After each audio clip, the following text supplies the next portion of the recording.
Nagulat na lang ang mga pulis na nakadistino bilang gate security sa Camp Sotero, Cabahog ng Cebu City Police Office nang bigla raw pumasok ang isang gwardya sa kanilang kampo. Ayon kay PO1 Jason Gabukan, biglang pumasok si Roy Etcobanez na gwardya sa isang bagong tayong condominium sa lugar. Dala raw noon ni Etcobanez ang kanyang 9mm pistol.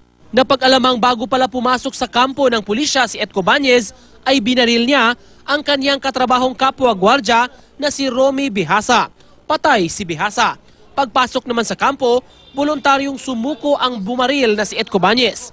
Isinuko rin niya ang kanyang baril. Gidaan niya ang armas, giisa niya pagsuod niya. Surrender ko sir kay ang akong kauban kay akong gipusil.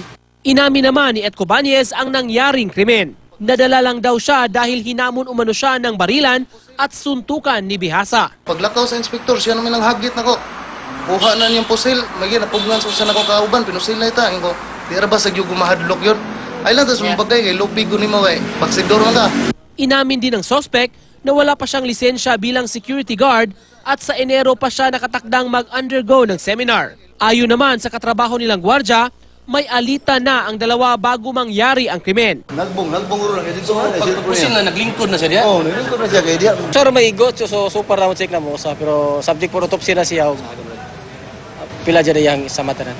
Ayon sa Cebu City Police Director, case closed na ang pagkakapatay kay Bihasa dahil nakakulong na at kakasuhan ang suspect. Pero sa ilalim, sa mas malalim na investigasyon ang impormasyong wala palang lisensya ang gwardyang nakabaril. The firearm is registered, however, the security guard has no authority to be issued.